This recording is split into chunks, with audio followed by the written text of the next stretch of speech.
Hello guys, it is now Saturday and I'm about to go to park run because I've already missed a training session this week, but not on purpose. I ended up being really busy with work and other things. What I've basically tried to do is I'm going to rearrange that run, rearrange the run I should have done yesterday to Sunday so I still get it in. And as part of that, I actually got myself a brand new pair of shoes. And no, this is not sponsored in any way. I am not a big enough channel to get sponsored. I have been struggling with my barefoot shoes, and as part of that struggle, I've been trying to work out what has been causing a lot of my ankle pain, and Jason actually suggested it might be due to lack of cushioning on my shoes. The fact that I'm not yet adapted to barefoot running, which technically I'm not. It does take a few years. And on top of that, the fact that I'm running on very, very, very hard surfaces, combined with my weight, that might be why I'm getting such ankle struggles. And I'm not struggling with my ankles as much as I used to, but the worry that I might start struggling with my ankles again was very real. So I looked into it, I did a bit of research, and it turns out that Ultra are actually zero drop shoes. This means that they do not have any angle in the shoe itself. So your shoe is flat like it will be on barefoot shoes. However, there is a good amount more cushioning than there is on barefoot shoes and more amount of cushioning than there is on zero shoes. So I've ordered myself a pair of Ultras in the hope that they will actually provide a bit more cushioning and a bit more safety for my ankles and my knees while my weight is heavier. Then when I do start to go down a bit in weight and I've got used to those longer distances, I can then transition back to my zero shoes and eventually back to my Vivo barefoot. So I have no intention of getting rid of my other two pair of running shoes that I've got in this last year, but I'm having to basically go backwards in order to transition down safely to avoid injury. So that's why I've got my Ultras. So I'm going to do a speed unboxing because I need to get to park run need to leave park run in less than 5 minutes. So we are going to do a very, very quick speed unboxing, get these shoes on, and then get out the door for my first 5K, or for my first technically long run of the year. Of this training plan. Right. Da, da, da. So these are my new Ultra shoes. Hi. So as you can see, they do have a lot more cushioning on the bottom than a lot of my other barefoot shoes. However, even though they do have more cushioning, they are still zero drop. So by zero drop, I mean they have completely flat. There is no angle. They are completely flat, just like they will be on a floor. However, they do have more cushioning to take in more of that impact, and they do have a super wide toe box. I actually used to run in Ultras years ago, like years and years and years ago, when I was actually having issues with my knees, I think it was, because my feet were constantly flexing inwards when I was running. One of the running shops, or one of the specialised running shops here in my town, unfortunately it's no longer open, they actually suggested Ultras to me because they have that wide toe box to allow my toes to spread and balance, as well as having a good amount of cushioning to protect you from the road. And when I did my research online as to what shoes I could get as an alternative to my barefoot shoes while I'm transitioning into barefoot running, or getting used to barefoot running, or getting better at barefoot running, a lot of people actually suggested these because they are zero drop and they do have that little bit of cushioning on only a small amount of cushioning compared to some other shoes. So I thought, you know what? I've had them before. They were great. They were amazing. Let's just go for them again. Like I said, I need to get out to park run. Park run starts in less than 20 minutes. If I don't leave in 5 minutes, I will be late. You can actually see my toes through them. So as you can see, they do actually have a really nice wide toe box. My toes are wonderfully, glasses. My toes are wonderfully comfy in these. My little toe is only just at the edge there, and my big toe doesn't even touch the edge there. There's still space there. So these are wonderfully wide.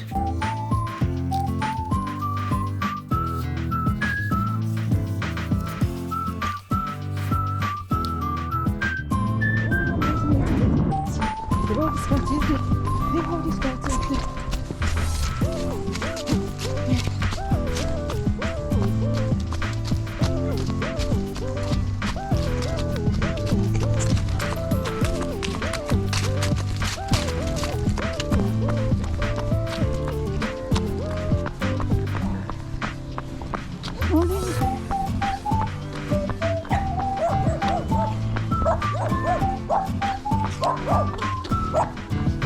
Stop!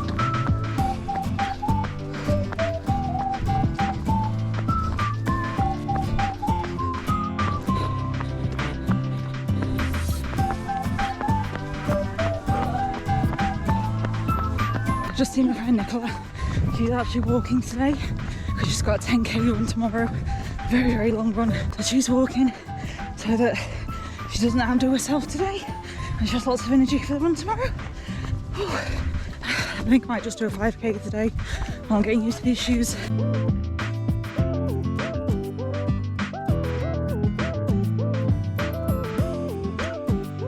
So we're over the first kilometre now.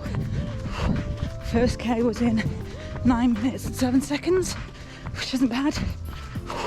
I had to do a fair bit of walking though, because obviously running in new shoes is never easy. And I have to say, first impressions, I'm not liking it. And it's not because of the shoes. The shoes are actually really good. They're super comfy. The reason I'm not liking it is because A, my calves are cramping up because I'm dehydrated. Although I've not got any tension in my ankles yet, which is nice. However, there's a very, very obvious difference between barefoot shoes and cushion shoes. Because my God, can I feel the difference. It's like I'm literally walking on plyo boxes. That is genuinely how it feels. I feel so much taller and further away from the ground. I can't feel the floor at all, which is weird. I didn't realise how accustomed I'd got to being able to feel the floor through my shoes. So this is a very strange sensation. I'm not used to it anymore. I really, really want my barefoots back, but like I said, if this stops my ankle pains or ankle problems, or helps reduce my ankle problems until I can transition a bit better and get better on the longer distances, then so be it. I just need to break the shoes in a bit more. Another thing I've noticed that I'm not keen on about these shoes is obviously I'm flat-footed, and barefoot shoes have definitely been helping with that. I've not had any issues in regards to being flat-footed. In my barefoot shoes, they've actually strengthened my arch quite tremendously, whereas in these shoes I can feel my arch falling inwards. I can feel my feet bending inwards towards my other knee, which is not nice. It's not comfy, especially when you've got so used to actually having your feet in normal position. For them suddenly to be arching sideways is a bit weird. But this is one of the problems with normal shoes, is they do cause that problem. They do cause you to lean more towards one side because of the way they're designed. I already miss my barefoot shoes. I made it to the field. I've had to take a bit of a break because I've just spent the whole stretch between 1.5 to 2k, no, 1.5 to 2.5k running, cheering everyone on. I don't know why. Cheering everyone on seems to stop me from walking, so it does good for my cardio. Well done to you, darling, you're doing great. Cheering everyone on helps. It stops me from walking. It gives me motivation to keep going, because when you shout those words out loud and you're telling everyone, well done, keep going, you got this, you hear the words as well. You start believing those words and it makes you want to carry on, it makes you want to keep going. That's one of the reasons I do it. It's for my benefit as well as everyone else's. I suppose I need to do a little bit of running on this field.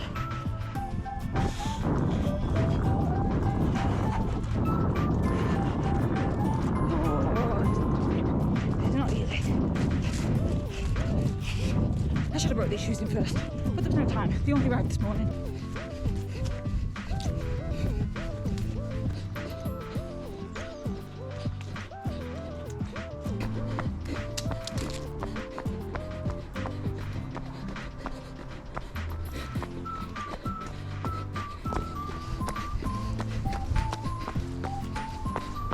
They're doing well, other than minor cramping due to dehydration in the calves. I've not had any ankle issues, I have to say, with the only exception being the fact that my feet are rolling inward slightly. And the fact that it does feel like I'm walking on platforms. It's a very weird sensation. I'm definitely not used to cushion shoes anymore. I have very much adapted to the barefoot shoe life, minus the running part, because running in barefoot shoes plus excessive weight, not easy. I say excessive. Clinically speaking, I'm actually on the verge of morbidly obese. And I say that because I am heavier than what I look. I actually know people that weigh a stone less than me and look a lot larger than me. Even though I am a bigger girl, there's no denying, I am of the fluffy variety. Is that the right term? I know English. I know, who is it? Fluffy, the comedian, has a thing of big, obese, and I can't remember what size I technically am, but that doesn't matter. Sorry, I just need a quick walking break. But anyway, like I said, I am on the bigger side. I am, ooh, let the cyclist past. I am a larger girl. I do have excess body weight without a doubt. But compared to a lot of other people with excess body weight, I actually have a lot of muscle, and I do actually have some pretty dense bones. Well, I used to have some really dense bones. I don't know what the density of my bones are these days. But even so, I do have a lot more muscle compared to the average person at my weight. It's because I don't know why. I've just always had naturally more muscle than people I know, and I've always had a naturally good figure. Like, my figure just balances itself out well, or at least that's what I've been told. I don't know how true that is myself, but I always get complimented that even at a larger weight I still have like an hourglass looking or balanced figure. Don't know what that means. Oh, right, I need to start running. Oh, what was I actually going to say? I can't remember what I was going to say, but one thing that's just popped into my memory is when I reached the 3 kilometre marker, it said that I did that kilometre in 9 minutes and 2 seconds, and I have no idea how, because that was faster than my first kilometre. Usually the first kilometre is my fastest, and after that it goes downhill. But for some reason today, my third kilometre was my fastest so far. I don't think I'm going to match that though, because I've done a lot of walking this kilometre. Downhill, everyone loves running downhill, except for Jason running downhill.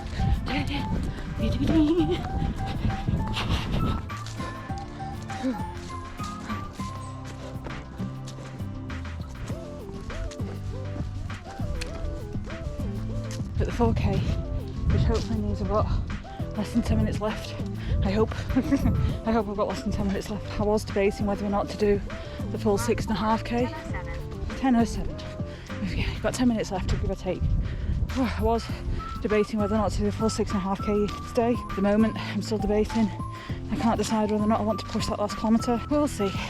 See how I feel when I get to the end.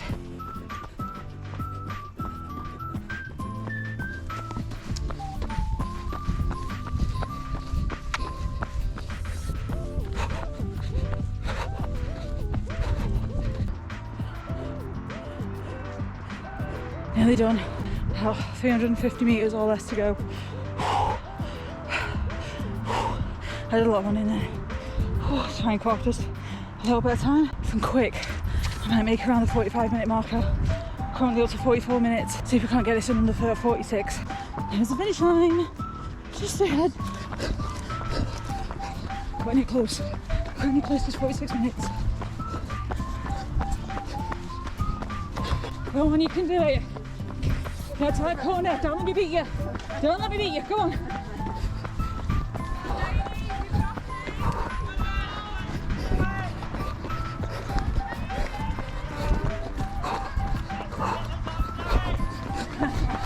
Come on. Come on.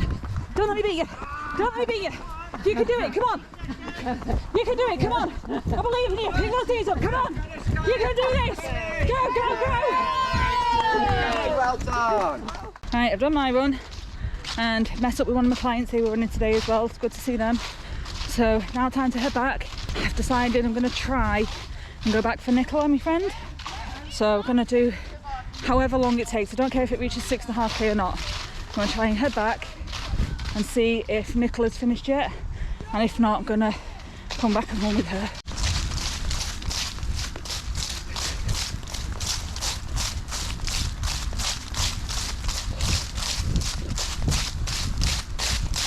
I've actually just passed my friend Nicola.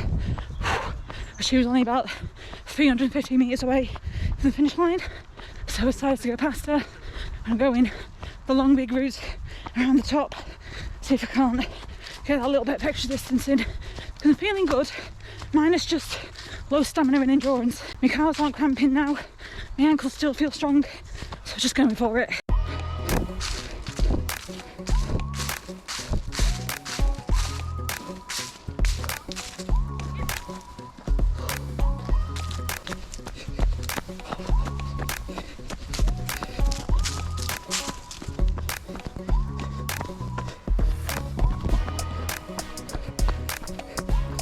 Just waited for my friend next door there to beat me to the finish line. I've got 300 metres left to go. I'm just going to go for it. I'm just going to go for it. I'm going to try and finish this 300. At least then I can say, well, I planned to do 5. I I did 6.5.